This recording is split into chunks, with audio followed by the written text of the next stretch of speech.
देख रहे हैं इंडिया न्यूज। आपके साथ मैं हूं रचना बंसल। लेकर आई हूं आपके लिए देश और दुनिया की खबरें बिना लाग लपेट के। आप बस मेरे साथ 60 मिनट तक बने रहिएगा, आंख कान खोल के। और शुरुआत आगे बढ़ते हुए हरियाणा से जुड़ी। हरियाणा में किसानों ने कृषि कानून का जोरदार विरोध किया। हरियाणा में अलग अलग जगहों पर किसानों ने कृषि कानून के खिलाफ जोरदार आंदोलन किया। अंबाला में हजारों की संख्या में किसान भड़क गए और शंभू बॉर्डर पर लगे बैरिकेड्स को उखाड़कर फेंक दिया।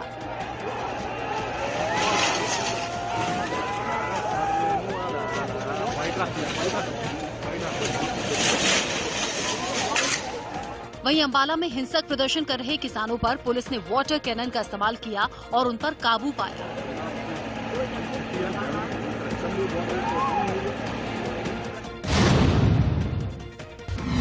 मध्य प्रदेश के ग्वालियर में धौलपुर आगरा हाईवे पर हजारों किसानों को पुलिस ने रोक दिया। इस वजह से हाईवे पर वाहनों की लंबी कतार लग गई।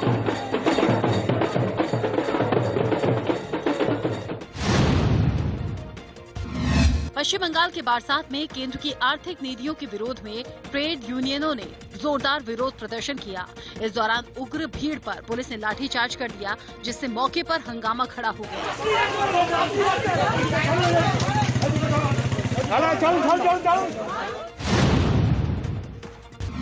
कोलकाता में मजेरहाट पुल के निर्माण में देरी के खिलाफ बीजेपी कार्यकर्ताओं ने जोरदार विरोध किया। आरोप है कि कार्यकर्ताओं ने पुलिस पर पत्थर फेंके, जिसके बाद भीड़ को नियंत्रित करने के लिए पुलिस को लाठीचार्ज करना पड़ा।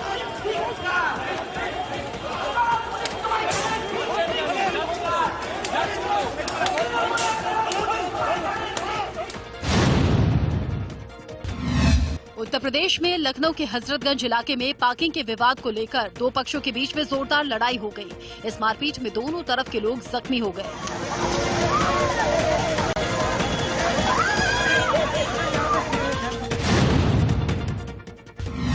उत्तर प्रदेश में सिद्धार्थनगर के पटनी जंगल इलाके में घरेलू विवाद में सास ससुर ने मिलकर बहू की पिटाई कर दी। इस मौके पर कोहराम मच गया। महिला के बच्चे मां को बचाने की गुहार लगाते रहे, लेकिन इसका कोई असर नहीं हुआ।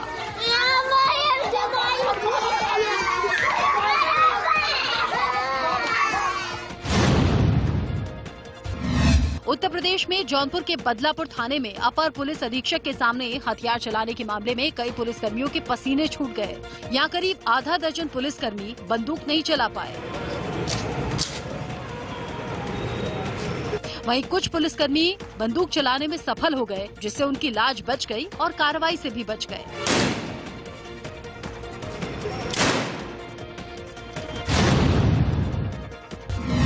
पश्चिम बंगाल में मुर्शिदाबाद के बेहरामपुर में बीजेपी के प्रदेश अध्यक्ष दिलीप घोष क्रिकेट का लुत्फ उठाते हुए देखे गए।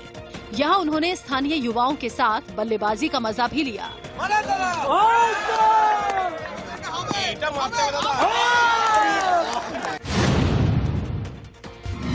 हिमाचल प्रदेश के लाहौल स्पीति में संविधान दिवस मनाया गया। इस मौके पर बर्फबारी के बीच में मंत्री डॉक्टर रामलाल मार्कंडे ने संविधान दिवस की शपथ दिलाई। व्यक्ति की गरिमा और राष्ट्र की एकता और अखंडता सुनिश्चित करने तथा बंधुत्व बढ़ाने के लिए हम दृढ़ संकल्प होकर इस संविधान को आत्म प्रतीक करते हैं। उत्तराखंड के उत्तरकाशी जनपद में हरसिल मुखवा और उपला टकनौर में इस सीजन की दूसरी बर्फबारी हुई। यहाँ 3 दिन से रुक रुक कर बर्फबारी हो रही है, जिससे यहाँ की सभी जगह बर्फ से ढक गई हैं।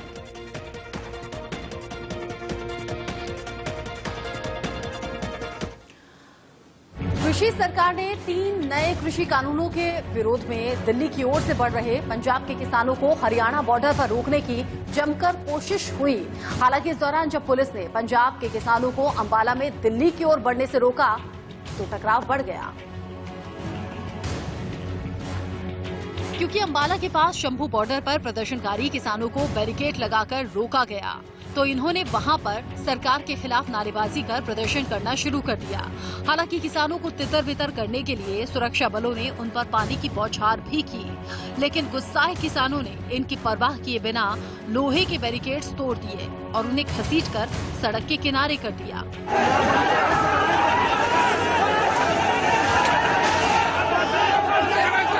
प्रदर्शनकारी किसान इतने पर भी माने नहीं और बैरिकेडिंग को उठाकर पहले पुल की रेलिंग पर रखा और फिर लोहे की भारी भरकम बैरिकेडिंग को एक एक कर घग्गर नदी में फेंकने लगे।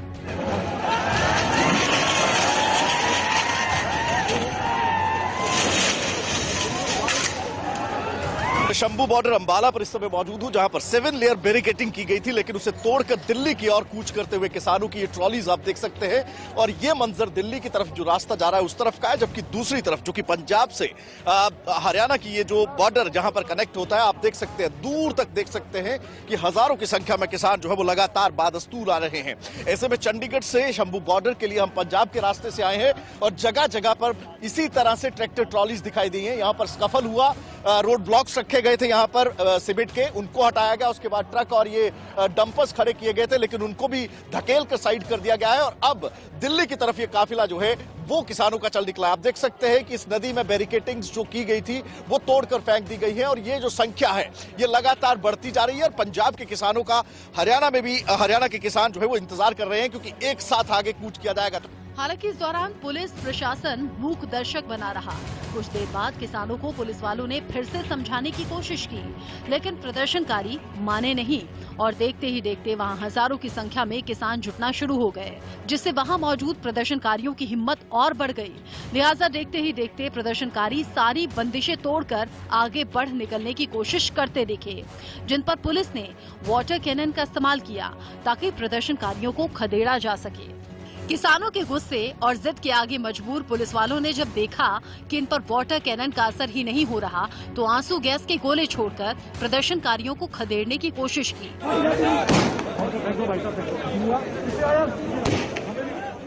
हालांकि किसान ने अब भी दिल्ली की ओर कूच करने की मंशा छोड़ी नहीं, लिहाजा पुलिस के बनाए गए नाके पर अफरा तफरी का माहौल बन गया। लिहाजा एक बार फिर से पुलिस ने इन किसानों को पीछे खदेड़ने के लिए वाटर कैनन का इस्तेमाल किया, ताकि प्रदर्शनकारियों को पीछे ढकेलकर भगाया जा सके।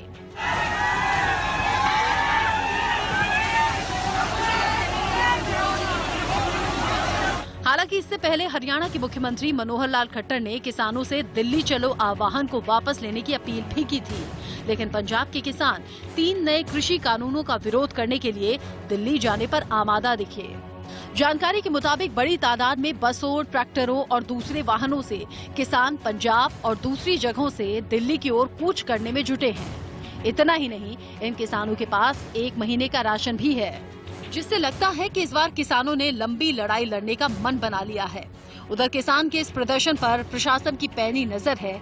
इसके लिए ड्रोन कैमरों का इंतजाम भी किया गया, ताकि किसी भी हालात से निपटने के लिए पुलिस पहले से चौकन्नी रहे। हालांकि इन प्रदर्शनों के बीच में प्रशासन ने अपने इंतजामों को पुख्ता बताया और 100 से ज्यादा किसान नेताओं को हिरासत में लेने का दावा भी किया। जी बिल्कुल, जो जिन लोगों ने ये तोड़ा है बैरिकेड वगैरह, जो भी इस तरह के कार्य कराए, उस पर हमने वीडियोग्राफी भी कराई है और हमारे पास प्रूफ भी है कि कौन कौन बात है। कुल मिलाकर किसानों के गुस्से से लगता नहीं कि उस बार इनका ये प्रदर्शन जल्द ही खत्म होने वाला है, क्योंकि सरकार ने कृषि सुधारों के लिए 3 नए कानून लागू किए हैं जो किसानों को नागवार हैं। लिहाजा इनके विरोध में पंजाब और हरियाणा के किसान पिछले 2 महीनों से सड़कों पर हैं। किसानों को लगता है कि सरकार MSP हटाने वाली है, जबकि खुद प्रधानमंत्री इससे इनकार कर चुके हैं।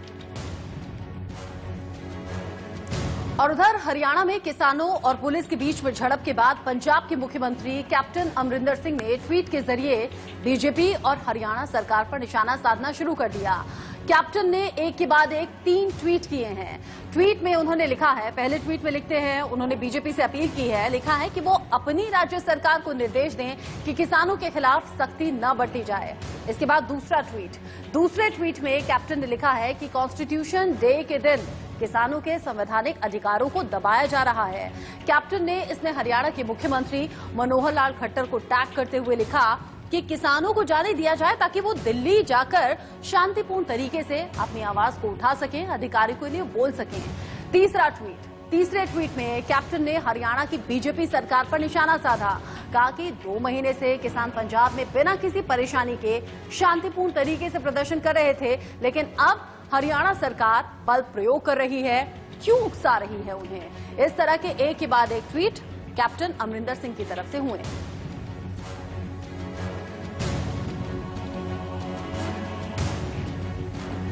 अलाउ करती है कि आप अपनी आवाज़ उठा सकते हो और अपनी बातें कर सकते हो, तो क्यों उनको रोक रहे हो? Let them speak.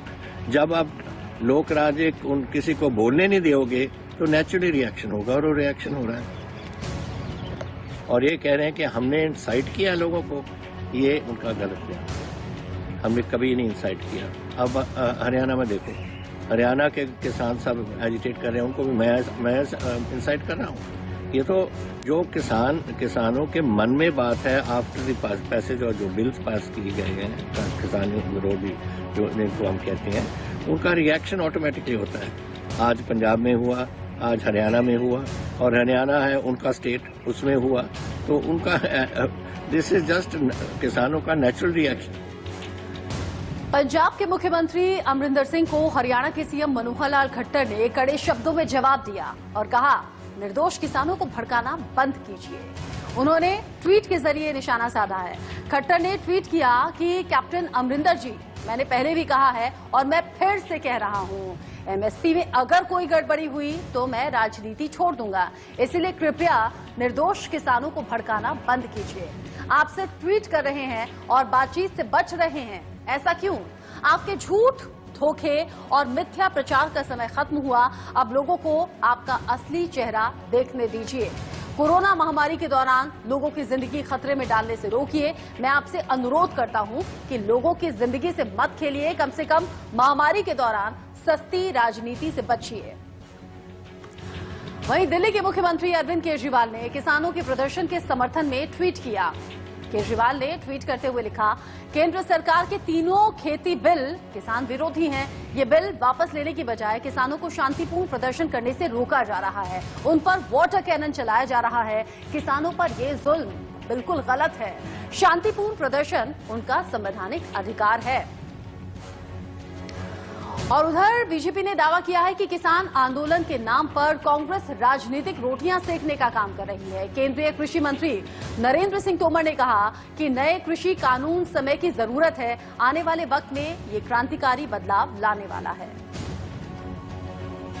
सवाल है, नए कानून बनाना ये समय की आवश्यकता थी, और आने वाले कल में ये नए कानून किसान के जीवन स्तर में क्रांतिकारी बदलाव लाने वाले हैं। हमारे किसान भाई और बहनों को पंजाब में कुछ भ्रम है, तो हम लोगों ने भ्रम दूर करने के लिए सचिव स्तर पर भी वार्ता की, मेरे स्वयं के स्तर पर भी चर्चा हुई किसान यूनियन के लोगों से, और उस दिन चर्चा पूरी नहीं हो पाई थी, तो हमने कहा ये चर्चा जारी रहेगी। तो मैंने 2-3 दिन पहले ही सभी किसान यूनियन को 3 दिसंबर को पुनः बैठने के लिए अनुरोध किया है। मैं आपके माध्यम से सभी किसान भाई और बहनों को अनुरोध करना चाहता हूं कि सरकार पूरी तरह चर्चा के लिए तैयार है। चर्चा के माध्यम से ही रास्ते निकलते हैं, इसलिए कृपा करके वो अपने आंदोलन को स्थगित करें, चर्चा के लिए आएं, और हम उनका चर्चा और स्वागत करने के लिए तैयार हैं। पश्चिम बंगाल में बीजेपी के प्रदेश अध्यक्ष के काफिले पर दोबारा से हमला किया गया। पश्चिम बंगाल के मुर्शिदाबाद जिले के कांडी इलाके में बीजेपी के प्रदेश अध्यक्ष दिलीप घोष के काफिले पर हमला किया गया। पार्टी नेताओं ने आरोप लगाया कि तृणमूल कांग्रेस के कार्यकर्ताओं ने उनके काफिले पर पथराव किया। हालांकि इस हमले में घोष को चोट नहीं आई। पुणे में ट्रेड यूनियनों की हड़ताल में हजारों मजदूर शामिल हुए। मजदूरों ने अपनी मांगों को लेकर प्रदर्शन किया और नारेबाजी की। उत्तर प्रदेश में फिरोजाबाद जिले के नारखी क्षेत्र में एक ट्रक टेम्पो पर पलट गया। हादसे में टेम्पो में सवार 4 लोगों की मौत हो गई। ट्रक में सीमेंट लदा हुआ था। राजस्थान के सीकर में दहेज प्रताड़ना से परेशान आत्मदाह करने वाली महिला ने 3 दिन के बाद दम तोड़ दिया। वहीं मृतका के भाई की शिकायत पर आधा दर्जन लोगों पर केस दर्ज कर लिया गया। उत्तर प्रदेश के महोबा जिले में महोबा कुलपहाड़ के पास एक ट्रैक्टर और बाइक के बीच में टक्कर हो गई। इस घटना के बाद बाइक में आग लग गई, जिसमें बाइक सवार जख्मी हो गया। कोरोना वायरस महामारी की वजह से डीजीसीए ने अंतर्राष्ट्रीय वाणिज्यिक उड़ानों पर प्रतिबंध 31 दिसंबर तक बढ़ा दिया। हालांकि इस दौरान वंदे भारत मिशन के तहत जाने वाली उड़ानें जारी रहेंगी। शेयर बाजार गुरुवार को अच्छी बढ़त के साथ बंद हुआ। सेंसेक्स 431 अंक उछलकर 44,259 पर बंद हुआ। वहीं निफ्टी 128 अंक ऊपर 12,987 पर बंद हुआ। कश्मीर, उत्तराखंड और हिमाचल में मौसम की पहली बर्फबारी की वजह से उत्तर भारत के ज्यादातर हिस्सों में तापमान में गिरावट आई है।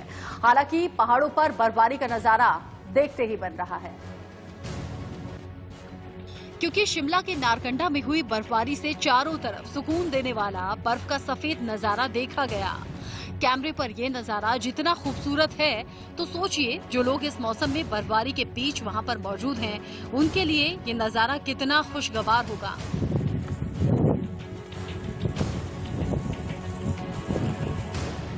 हालांकि स्नो सिटी नारकंडा में बर्फबारी से लोगों को खासी परेशानी उठानी पड़ी, क्योंकि नारकंडा में NH5 पर बर्फ की 5 इंच से ज्यादा मोटी परत जमने की वजह से आवाजाही ठप पड़ गई, लिहाजा रूट को डाइवर्ट करना पड़ा। हिमाचल के लाहौल स्पीति में भी हर तरफ बर्फ ही बर्फ देखी जा रही है, जिसके बाद वहां लोग घरों में कैद दिखे और चारों तरफ सन्नाटा पसरा दिखा, क्योंकि लाहौल स्पीति में केलोंग में तापमान माइनस में पहुंच गया है और ठिठुरन और ज्यादा बढ़ गई, जिससे हर तरफ खामोशी दिख रही है। तो कुफरी में गिरी 10 सेंटीमीटर ताजा बर्फ ने मानो सब जमा कर रख दिया हो। हालांकि यहाँ मौसम की पहली बर्फबारी से पर्यटकों और पर्यटन के कारोबार से जुड़े लोगों के चेहरे खिल उठे, क्योंकि उन्हें उम्मीद है इस साल कोरोना की वजह से उनका जो नुकसान हुआ है वो इस बर्फ के मौसम में कवर हो जाएगा। वहीं जम्मू कश्मीर के डोडा में भी जमकर बर्फबारी हो रही है, जिनकी तस्वीरें देखते ही बनती हैं। पिछले 2 से 3 दिनों में राजौरी, डोडा और पुंछ की ऊंचाई वाली जगहों पर लगातार बर्फ गिर रही है, जिससे टूरिस्ट के चेहरे खिल उठे।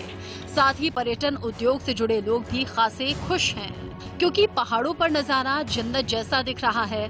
घर मानो बर्फ के हों, क्योंकि उन पर सफेद बर्फ की मोटी चादर पट गई है।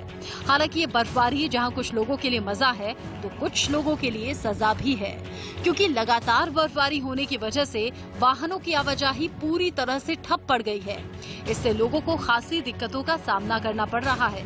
हालांकि स्थानीय प्रशासन लगातार मशीनों के जरिए बर्फ को हटाने के काम में जुटा है, जबकि उत्तराखंड के उत्तरकाशी में बर्फ ने सब कुछ जमा दिया, क्योंकि वहां के गंगोत्री, यमुनोत्री धाम समेत हर्षिल मुखबा, धराली, सुक्की खरसाली, जनकी चट्टी, हरकी दून, सांकरी और केदार कांठा में जमकर हिमपात हुआ, जिसके बाद यहां बड़ी संख्या में पर्यटक पहुंचे हैं।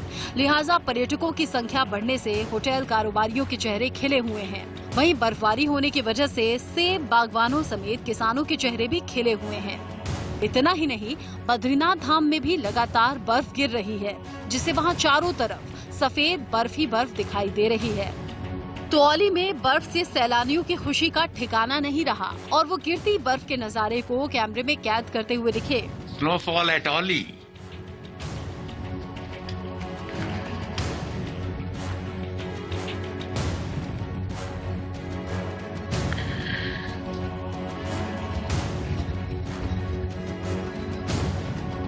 This is the second snowfall at Olli. You can see the top station. भले ही बर्फबारी से लाख दिक्कतें हों, लेकिन फिर भी इस समय पहाड़ों की खूबसूरती देखते ही बनती है। मौसम विभाग का दावा है कि अगले कुछ दिन इसी तरह रुक रुक कर बर्फबारी होती रहेगी। सिस्टम आज रात तक रहेगा। कल मॉर्निंग में जो है जो सिस्टम है ये मूव कर जाएगा। कुछ एक जगह पे ही बारिश या स्नोफॉल होगी। आइसोलेटेड प्लेसेस पे कल रहेगी और उसके बाद 27 तारीख से मौसम जो है वो साफ हो जाएगा। 27 से लेकर 30 तारीख तक जो मौसम है वो क्लियर रहेगा। कुल मिलाकर इस बार ठंड ने काफी पहले दस्तक दी है, जिसका असर पहाड़ों के साथ साथ पूरे उत्तर भारत में देखने को मिल रहा है, क्योंकि वहाँ भी ठिठुरन बढ़ गई है। पाकिस्तान के कब्जे वाले गिलगिट बाल्टिस्तान में प्रधानमंत्री इमरान खान के खिलाफ जमकर विरोध प्रदर्शन हुआ है। गिलगिट बाल्टिस्तान विधानसभा चुनावों में धांधली को लेकर पाकिस्तान सरकार के खिलाफ पूरे इलाके में नाराजगी है। प्रदर्शनकारियों ने अपने गुस्से को दिखाने के लिए सड़कों पर टायर जलाए, रास्तों को बंद कर दिया। इमरान खान की पार्टी पीटीआई ने 23 विधानसभा सीटों में से ज्यादातर पर जीत हासिल कर ली है और सरकार बनाने की तैयारी कर रही है। वहीं विपक्ष ने चुनावों को धांधली करार दिया है और सरकार पर सत्ता के दुरुपयोग का आरोप लगाया। गिलगिट बाल्टिस्तान विधानसभा चुनाव इस्लामाबाद के साथ साथ चीन के लिए भी बेहद अहम है। चीन आर्थिक गलियारे के लिए इस क्षेत्र पर पूर्ण राजनीतिक नियंत्रण हासिल करना चाहता है।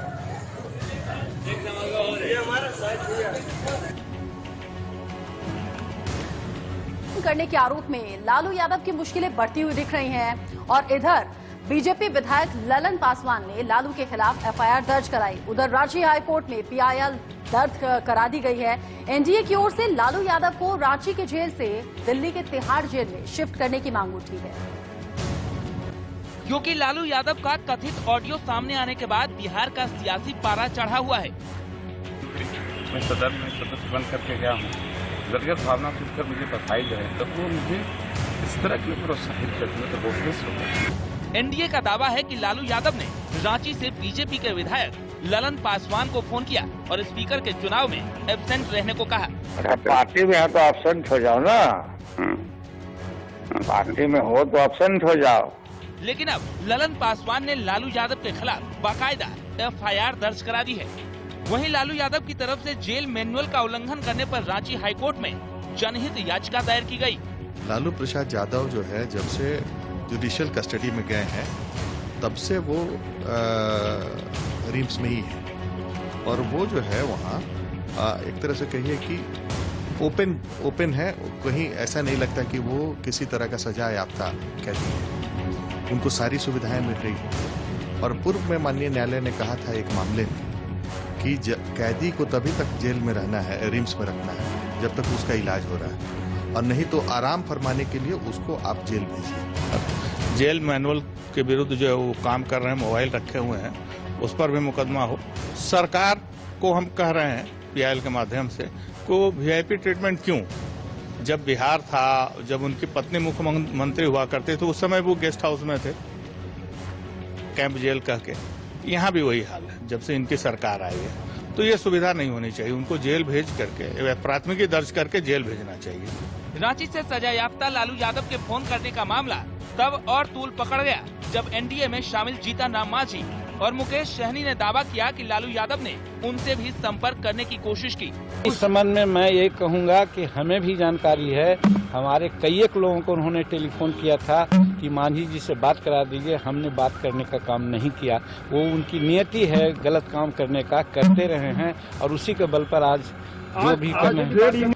एनडीए का आरोप है कि लालू यादव जेल में बैठकर नीतीश सरकार को गिराने की योजना बना रहे हैं। हालांकि आरजेडी ने इस आरोप को बेबुनियाद करार दिया है। ऑडियो टेप कांड की गूंज विधानसभा में भी सुनाई पड़ी। एनडीए इस मामले को लेकर आरजेडी पर हमलावर नजर आया। उधर जम्मू कश्मीर में जिला परिषद के चुनाव से 2 दिन पहले श्रीनगर में आतंकियों ने सुरक्षा बल पर हमला किया, जिसमें 2 जवान शहीद भी हो गए। यह हमला श्रीनगर के एचएमटी इलाके में किया गया। आतंकवादियों ने शरीफाबाद में श्रीनगर बारामूला हाईवे पर एक पेट्रोलिंग पार्टी पर हमला किया। खबर के मुताबिक 3 आतंकियों ने पेट्रोलिंग पार्टी पर लगातार फायरिंग की।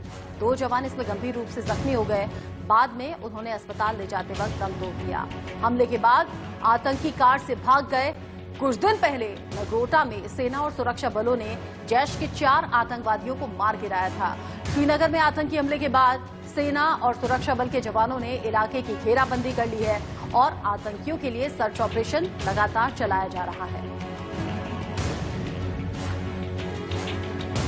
आज रूटीन ड्यूटी पे थे, यहाँ आरोपी ड्यूटी पे थे। 3 मिलिटेंट कम्बैट ड्रेस में आए और तीनों जवान अंधाधुंध फायरिंग शुरू किए, जिसमें हमारे 2 जवान बहुत क्रिटिकल इंजर हो गए। बाद में रिपोर्टेडली बता रहे हैं लोग शहीद हो गए। और एज पर यहाँ के सीसी जितने भी फुटेज है हम ले रहे हैं, एनालिसिस कर रहे हैं हम लोग। बहुत जल्दी इसको आइडेंटिफाई करके ट्रैक कर लेंगे। मूवमेंट के हिसाब से यहाँ हो सकता है कि रियलिटी या जेएस का मूवमेंट यहाँ पर है। हम लोग इसको आइडेंटिफाई शाम तक कर लेंगे कौन सा ग्रुप है। और इस बीच महबूबा मुफ्ती की पार्टी पीडीपी को बड़ा झटका लगा है। पार्टी के पूर्व राज्यसभा सदस्य टीएस बाजवा समेत पार्टी के 3 संस्थापक सदस्यों ने ये कहते हुए पार्टी से इस्तीफा दे दिया कि वो महबूबा मुफ्ती की देश विरोधी बयानों से असहज हैं, उससे सहमत नहीं हैं। इससे पहले भी एक के बाद एक कई सीनियर लीडर इस्तीफा दे चुके हैं। पीपल डेमोक्रेटिक पार्टी जो है ये डूबती हुई नाव है। हमारा तो ये मानना है कि जो भी लोग किसी सिद्धांत पे यकीन करते हैं, कोई प्रिंसिपल पे यकीन करते हैं, जिनका कोई पॉलिटिकल कोई सोच है, वो पीडीपी में रह ही नहीं सकता है। इसलिए पीडीपी में से ज्यादातर लोग जिन्होंने पीडीपी बनाई वही पीडीपी को छोड़ के भाग रहे हैं। ट्विटर ने बिहार के पूर्व डिप्टी सीएम सुशील मोदी का अकाउंट डिलीट कर दिया है। बिहार के पूर्व डिप्टी सीएम सुशील मोदी पर लालू यादव का नंबर सार्वजनिक करने का आरोप लगा है, जिसे ट्विटर ने नियमों का उल्लंघन बताया। जम्मू कश्मीर में महबूबा मुफ्ती की पीपुल्स डेमोक्रेटिक पार्टी के एक साथ 3 नेताओं ने इस्तीफा दे दिया। इसमें धमन भसीन, फुलेल सिंह और प्रीतम कोतवाल शामिल हैं। दिल्ली में पर्यावरण मंत्री गोपाल राय कोरोना पॉजिटिव पाए गए हैं। इसकी जानकारी उन्होंने खुद अपने ट्विटर अकाउंट से दी। तमिलनाडु में चक्रवाती तूफान निवार की वजह से 2 लोगों की मौत हो गई। वहीं इस तूफान से कई लोग जख्मी हो गए। महान फुटबॉलर डिएगो मैराडोना का 60 साल की उम्र में हार्ट अटैक से निधन हो गया। 2 हफ्ते पहले उन्हें अस्पताल से छुट्टी मिली थी। उस वक्त उन्हें ब्रेन सर्जरी के लिए भर्ती करवाया गया था। नौसेना ने 2 अमेरिकी प्रीडेटर ड्रोन लीज पर लिया है। इस ड्रोन की तैनाती पूर्वी लद्दाख में एलएसी पर की जा सकती है। इसमें 30 घंटे से भी ज्यादा वक्त तक आसमान में टिके रहने की क्षमता है। टाटा समूह के शेयर बाजार में लिस्टेड कंपनियों का मार्केट कैप यानी कि बाजार पूंजीकरण 14 लाख करोड़ रुपए हो गया है। इसके बाद टाटा ग्रुप ने मार्केट कैप की रेस में रिलायंस और एचडीएफसी ग्रुप को पीछे छोड़ दिया। देश आज 26/11 आतंकी हमले में शहीद हुए लोगों को याद कर रहा है। 12 साल पहले आज ही के दिन पाकिस्तान से आए आतंकवादियों ने मुंबई में कई जगहों पर गोलियां बरसाई थी। इस हमले में ताज होटल को भी निशाना बनाया गया था। 26 नवंबर 2008 को लश्कर-ए-तैयबा के आतंकवादी समुद्र के रास्ते मुंबई पहुंचे थे और उस हमले में 18 सुरक्षा कर्मियों समेत 166 लोग मारे गए थे। 12 साल बाद भी मुंबई को मिले जख्म देश भूल नहीं पाया है। मैं मुंबई हमले में मारे गए सभी लोगों को अपनी श्रद्धांजलि अर्पित करता हूं। इस हमले में हमारे पुलिस बल के कई जाबाज शहीद हुए थे, मैं उन्हें भी नमन करता हूं। मुंबई हमले के जख्म भारत भूल नहीं सकता। एनएसजी और अन्य सुरक्षा बलों ने जवाबी कार्रवाई करते हुए 9 आतंकवादियों को ढेर कर दिया था। अजमल आमिर कसाब को जिंदा पकड़ लिया था, जिसे 21 नवंबर 2012 को फांसी दे दी गई। आतंकी हमले में ताज होटल को निशाना बनाया गया। मुंबई हमलों की बरसी पर टाटा सन्स के पूर्व चेयरमैन रतन टाटा ने इंस्टाग्राम पर लिखा है, आज से 12 साल पहले जो विनाश हुआ उसे कभी भुलाया नहीं जा सकेगा, लेकिन जो ज्यादा यादगार है वो ये कि उस दिन आतंकवाद और विनाश को खत्म करने के लिए मुंबई के लोग सभी मतभेदों को भुलाकर एक साथ आए।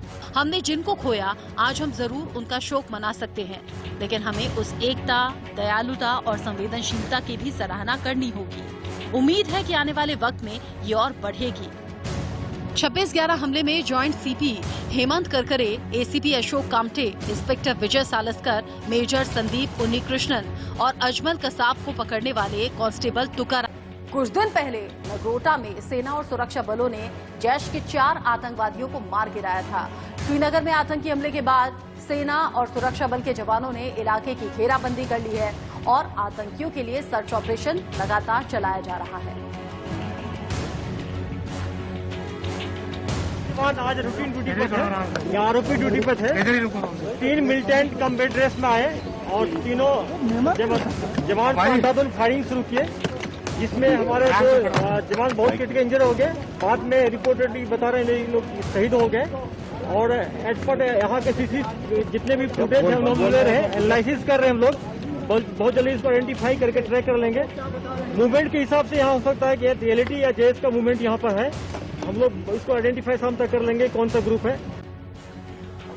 और इस बीच महबूबा मुफ्ती की पार्टी पीडीपी को बड़ा झटका लगा है। पार्टी के पूर्व राज्यसभा सदस्य टीएस बाजवा समेत पार्टी के 3 संस्थापक सदस्यों ने ये कहते हुए पार्टी से इस्तीफा दे दिया कि वो महबूबा मुफ्ती की देश विरोधी बयानों से असहज हैं, उससे सहमत नहीं है। इससे पहले भी एक के बाद एक कई सीनियर लीडर इस्तीफा दे चुके हैं। पीपल डेमोक्रेटिक पार्टी जो है ये डूबती हुई नाव है। हमारा तो ये मानना है कि जो भी लोग किसी सिद्धांत पे यकीन करते हैं, कोई प्रिंसिपल पे यकीन करते हैं, जिनका कोई पॉलिटिकल कोई सोच है, वो पीडीपी में रह ही नहीं सकता है। इसलिए पीडीपी में से ज्यादातर लोग जिन्होंने पीडीपी बनाई वही पीडीपी को छोड़ के भाग रहे हैं। ट्विटर ने बिहार के पूर्व डिप्टी सीएम सुशील मोदी का अकाउंट डिलीट कर दिया है। बिहार के पूर्व डिप्टी सीएम सुशील मोदी पर लालू यादव का नंबर सार्वजनिक करने का आरोप लगा है, जिसे ट्विटर ने नियमों का उल्लंघन बताया। जम्मू कश्मीर में महबूबा मुफ्ती की पीपुल्स डेमोक्रेटिक पार्टी के एक साथ 3 नेताओं ने इस्तीफा दे दिया। इसमें धमन भसीन, फुलेल सिंह और प्रीतम कोतवाल शामिल हैं। दिल्ली में पर्यावरण मंत्री गोपाल राय कोरोना पॉजिटिव पाए गए हैं। इसकी जानकारी उन्होंने खुद अपने ट्विटर अकाउंट से दी। तमिलनाडु में चक्रवाती तूफान निवार की वजह से 2 लोगों की मौत हो गई। वहीं इस तूफान से कई लोग जख्मी हो गए। महान फुटबॉलर डिएगो मैराडोना का 60 साल की उम्र में हार्ट अटैक से निधन हो गया। 2 हफ्ते पहले उन्हें अस्पताल से छुट्टी मिली थी। उस वक्त उन्हें ब्रेन सर्जरी के लिए भर्ती करवाया गया था। नौसेना ने 2 अमेरिकी प्रीडेटर ड्रोन लीज पर लिया है। इस ड्रोन की तैनाती पूर्वी लद्दाख में एलएसी पर की जा सकती है। इसमें 30 घंटे से भी ज्यादा वक्त तक आसमान में टिके रहने की क्षमता है। टाटा समूह के शेयर बाजार में लिस्टेड कंपनियों का मार्केट कैप यानी कि बाजार पूंजीकरण 14 लाख करोड़ रुपए हो गया है। इसके बाद टाटा ग्रुप ने मार्केट कैप की रेस में रिलायंस और एचडीएफसी ग्रुप को पीछे छोड़ दिया। देश आज 26/11 आतंकी हमले में शहीद हुए लोगों को याद कर रहा है। 12 साल पहले आज ही के दिन पाकिस्तान से आए आतंकवादियों ने मुंबई में कई जगहों पर गोलियां बरसाई थी। इस हमले में ताज होटल को भी निशाना बनाया गया था।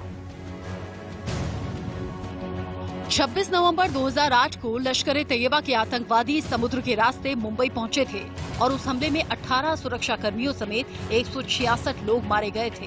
12 साल बाद भी मुंबई को मिले जख्म देश भूल नहीं पाया है। मैं मुंबई हमले में मारे गए सभी लोगों को अपनी श्रद्धांजलि अर्पित करता हूं। इस हमले में हमारे पुलिस बल के कई जाबाज शहीद हुए थे। मैं उन्हें भी नमन करता हूं। मुंबई हमले के जख्म भारत भूल नहीं सकता। एनएसजी और अन्य सुरक्षा बलों ने जवाबी कार्रवाई करते हुए 9 आतंकवादियों को ढेर कर दिया था। अजमल आमिर कसाब को जिंदा पकड़ लिया था, जिसे 21 नवंबर 2012 को फांसी दे दी गई। आतंकी हमले में ताज होटल को निशाना बनाया गया। मुंबई हमलों की बरसी पर टाटा सन्स के पूर्व चेयरमैन रतन टाटा ने इंस्टाग्राम पर लिखा है, आज से 12 साल पहले जो विनाश हुआ उसे कभी भुलाया नहीं जा सकेगा, लेकिन जो ज्यादा यादगार है वो ये कि उस दिन आतंकवाद और विनाश को खत्म करने के लिए मुंबई के लोग सभी मतभेदों को भुलाकर एक साथ आए। हमने जिनको खोया आज हम जरूर उनका शोक मना सकते हैं, लेकिन हमें उस एकता, दयालुता और संवेदनशीलता की भी सराहना करनी होगी। उम्मीद है कि आने वाले वक्त में ये और बढ़ेगी। 26/11 हमले में joint CP Hemant Karkare, ACP Ashok Kamte, inspector Vijay Salaskar, major Sandeep Unnikrishnan और अजमल कसाब को पकड़ने वाले कांस्टेबल तुकाराम ओम्बले शहीद हुए थे। सोशल मीडिया पर भी लोगों ने शहीदों को याद किया। प्रधानमंत्री नरेंद्र मोदी ने संविधान दिवस के मौके पर एक बार फिर से एक देश एक चुनाव इसे जरूरी कहा है। प्रधानमंत्री ने एक बार फिर से दोहराया कि इस तरह के चुनाव करने से खर्च भी कम होगा और देश हित में फैसले भी होंगे। वन नेशन वन इलेक्शन सिर्फ एक चर्चा का विषय नहीं, बल्कि ये भारत की जरूरत है। हर कुछ महीने में भारत में कहीं न कहीं बड़े चुनाव हो रहे होते हैं। इससे विकास के कार्यों पर जो प्रभाव पड़ता है उसे आप सब भली भांति जानते हैं। ऐसे में वन नेशन वन इलेक्शन पर गहन अध्ययन और मंथन आवश्यक है और इसमें पीठासीन अधिकारी काफी मार्गदर्शन कर सकते हैं, गाइड कर सकते हैं, लीड कर सकते हैं। और अब बात आपकी और हमारी सेहत से जुड़ी हुई। दिल्ली में कोरोना की रफ्तार तेज है। इसे देखते हुए दिल्ली सरकार कर्फ्यू लगाने पर विचार कर रही है। कोरोना से जुड़ी एक याचिका पर सुनवाई करते हुए हाईकोर्ट ने दिल्ली सरकार से पूछा है कि दूसरे शहरों की तरह ही रात या फिर हफ्ते के आखिर में यानी कि वीकेंड पर कर्फ्यू क्यों नहीं लगाया जा सकता।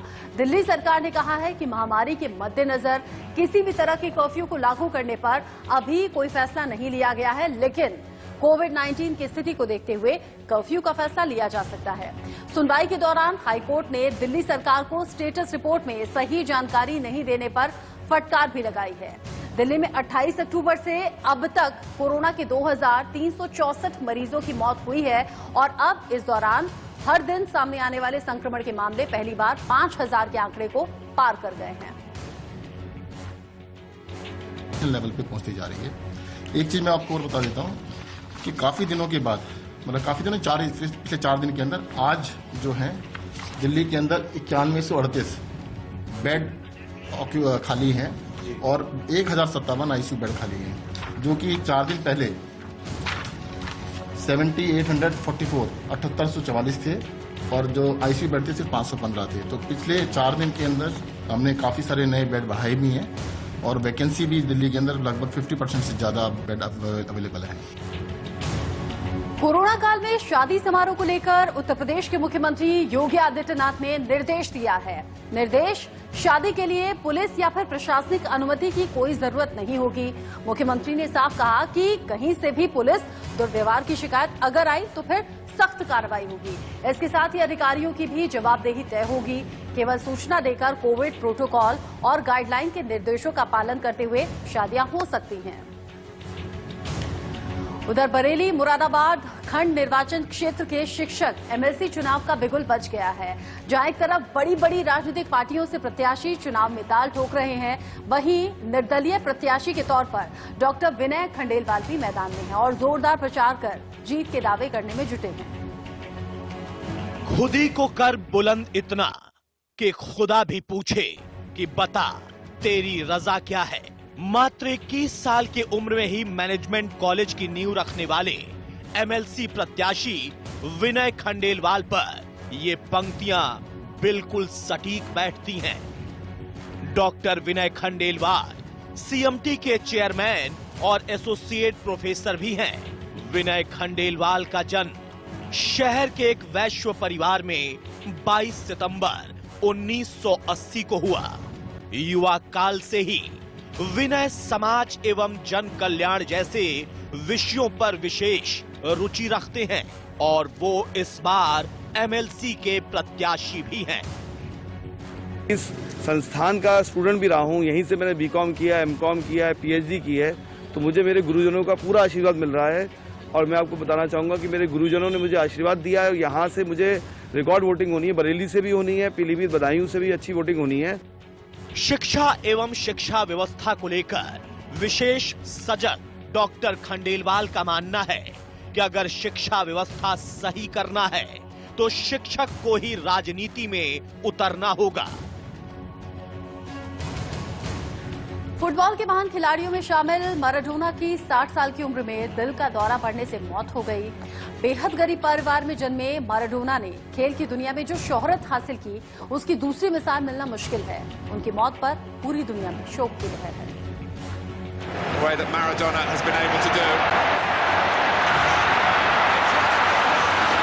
फुटबॉल के मैदान पर ऐसी बादशाहत बस माराडोना के बस की ही बात थी। फुटबॉल की दुनिया में ऐसी कामयाबी और शोहरत भी सिर्फ उनके ही हिस्से आई।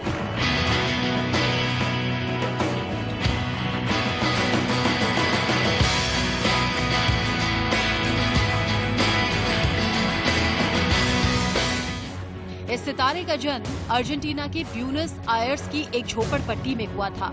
कहते हैं माराडोना जब 3 साल के थे तो उनके भाई ने एक फुटबॉल गिफ्ट की थी, जो आगे चलकर उनका शौक और जुनून दोनों बन गया। बहुत कम उम्र में ही माराडोना ने फुटबॉल के खेल में ऐसी महारत हासिल कर ली थी कि लोग दंग रह गए। फिर उन्हें 1982 के वर्ल्ड कप में देश की ओर से पहली बार खेलने का मौका दिया गया, लेकिन दुनिया ने उनका कारनामा पहली बार देखा 1986 के वर्ल्ड कप में। इंग्लैंड के खिलाफ क्वार्टर फाइनल मुकाबले में माराडोना ने 2 गोल किए थे। इनमें से एक गोल को हैंड ऑफ गॉड कहा जाता है। माराडोना ने खुद माना था कि गेंद हाथ से लग कर गई थी, लेकिन रेफरी ने फैसला गोल का ही दिया। बाद में अर्जेंटीना ने सेमीफाइनल भी जीता और खिताब भी। वो टूर्नामेंट के सर्वश्रेष्ठ खिलाड़ी घोषित किए गए थे और उन्होंने गोल्डन बॉल अवार्ड जीता था। बाद में इस महान खिलाड़ी को FIFA player of the century से भी नवाजा गया। सौरव गांगुली ने ट्वीट करके लिखा, मैंने अपना हीरो खो दिया। और सचिन तेंदुलकर ने ट्वीट करके माराडोना के निधन पर शोक जाहिर किया। मध्य प्रदेश के मुख्यमंत्री शिवराज सिंह चौहान ने भोपाल के मिंटो हॉल से एनर्जी स्वराज यात्रा का रवाना किया। ये यात्रा सोलर एनर्जी के क्षेत्र में काम कर रहे डॉक्टर चेतन सोलंकी करेंगे, जिसके जरिए वो सोलर एनर्जी के प्रति लोगों को जागरूक करने का काम करेंगे। कि जिन्होंने सोलर के लिए सोलर एनर्जी को लेकर काफी काम किया, 7.5 करोड़ लोगों तक जो लैंप पहुंचाने का काम वो चेतन सोलंकी ने किया है। और इस वक्त आप देख सकते हैं 11 साल की यात्रा के लिए निकल रहे हैं और यात्रा का मकसद ये है कि लोगों को ये जागरूक करना, सोलर जो लाइट है, सोलर कंसेप्ट है, उसके लिए लोगों को, सोलर एनर्जी के लिए लोगों को जागरूक करना। आप देख सकते हैं ये खुद IIT से इंजीनियर है, उन्होंने सब कुछ अपनी नौकरी छोड़कर अब लोगों को सोलर एनर्जी, लोगों तक सोलर एनर्जी कैसे पहुंचे इसके लिए काम शुरू कर दिया है। ये आप बस देख सकते हैं, ये पूरी जो है सोलर एनर्जी के कंसेप्ट पर है और खुद जो चेतन सोलंकी है उन्होंने ही इसको बनाया, ये कंसेप्ट दिया है और अब 11 साल के लिए यात्रा पर निकल रहा है। आप देख सकते हैं छोटी छोटी बैटरियां हैं, क्योंकि ये खुद इंजीनियर है तो उन्होंने खुद ये स्वनिर्मित किया है। और जो भी AC चल रहे हैं इसमें, जो भी ये पूरी तरह से ये जो है एनर्जी बेस्ड, ये सोलर एनर्जी बेस्ड है। IIT में जब पढ़ रहा था और PhD की, तो तब से ऐसा था मन में कि ऐसी टेक्नोलॉजी पे काम किया जाए जिससे समाज को फ़ायदा हो। और सोलर एनर्जी डेफिनेटली सबकी ज़रूरत पूरी कर सकती है। और अब जब समाज में, हम पूरे विश्व में जो फोसाइल एनर्जी का उपयोग इतनी बड़ी मात्रा में करते हैं कि हमने विश्व के वातावरण को ही बदल दिया है और हमारे आने वाले बच्चों को और हमें इसके भुगतान करना पड़ेगा। तो हमें जल्दी से, जो हमने एक गलती की है कि दूसरी एनर्जी पे शिफ्ट हो गए, कोयला, पेट्रोल, डीजल, केरोसिन, LPG, हमें वापस हमारे जीवन को सूर्य की एनर्जी पे केंद्रित करना पड़ेगा।